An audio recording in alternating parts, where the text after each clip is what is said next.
Hello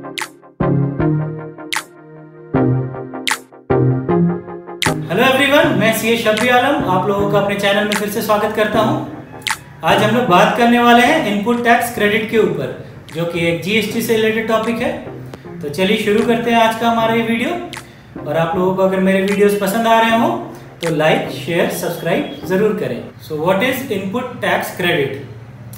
अगर आप एक गुड्स परचेज कर रहे हैं या फिर आप कोई सर्विस अवेल कर रहे हैं तो उस पे किए गए जीएसटी को आप अपने सेल्स के ऊपर लगे आउटपुट टैक्स लायबिलिटी को पे करने के लिए आप यूटिलाइज कर सकते हैं। सिंपल वर्ड्स में बोला जाए तो परचेज के वक्त पे किए गए जीएसटी अमाउंट को आप अपने सेल्स के ऊपर लगे जीएसटी टैक्स लायबिलिटी को पे करने के लिए यूटिलाइज कर सकते हैं। तो चलिए डिस्कस करते हैं कि इनपुट टैक्स क्रेडिट को क्लेम करते वक्त हमें किन बातों का ध्यान रखना चाहिए।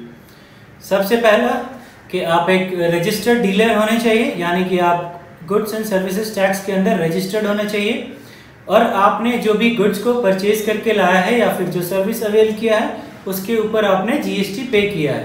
तीसरा कि परचेज किए गए गुड्स और अवेल किए गए सर्विसेज को आप बस अपने बिजनेस पर्पस के लिए यूज कर रहे हो और आपको आपका इनपुट टैक्स क्रेडिट आपके जीएसटी अकाउंट के अंदर इलेक्ट्रॉनिक क्रेडिट लेजर में ही शो करेगा। So now let's discuss the important conditions for claiming input tax credit.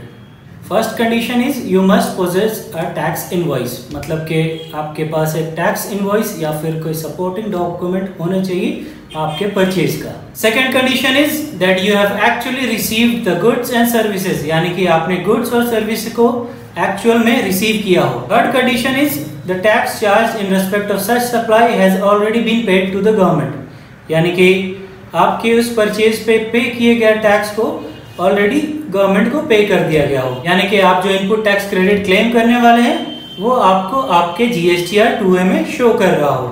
And the fourth condition is कि आपने अपना जीएसटी रिटर्न सेक्शन 39 के अकॉर्डिंग फाइल किया हो। इसके अलावा मैं आप लोगों से दो इंपॉर्टेंट सिचुएशन डिस्कस करना चाहूँगा।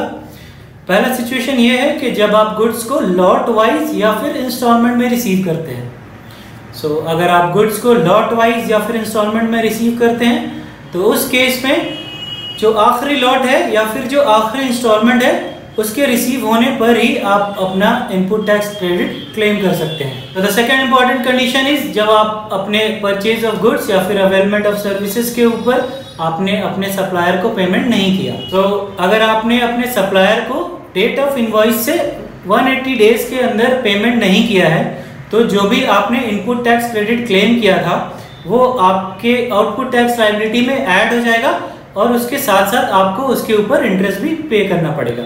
और इसके अलावा अगर आप किसी भी फाइनेंशियल ईयर का इनपुट टैक्स क्रेडिट क्लेम करना भूल गए हों तो वो नेक्स्ट फाइनेंशियल ईयर के सितंबर के रिटर्न की ड्यू डेट या फिर एनुअल रिटर्न की due date whichever is earlier उससे पहले आप क्लेम कर सकते हैं। इनपुट टैक्स क्रेडिट से रिलेटेड क्वेरीज के लिए आप मुझे कमेंट सेक्शन में भी लिख सकते हैं या फिर मुझे डायरेक्टली टेक्स्ट भी कर सकते हैं। और ज़्यादा जानकारी के लिए आप मुझे फेसबुक और इंस्टाग्राम पे भी फॉलो कर सकते हैं, जिसका लिंक मैंने डिस्क्रिप्शन में डाल दिया है। सो आई होप कि आप लोग इनपुट टैक्स क्रेडिट को क्लेम करते वक्त इन सारी चीज़ों का ध्यान रख रहे हो एंड आई होप कि आप लोगों को मेरा ये वीडियो पसंद आया हो। So please like, share and subscribe. तो चलिए मिलते हैं अगले वीडियो में, तब तक के लिए जागरूक रहें, अपना ख्याल रखें। जय हिंद।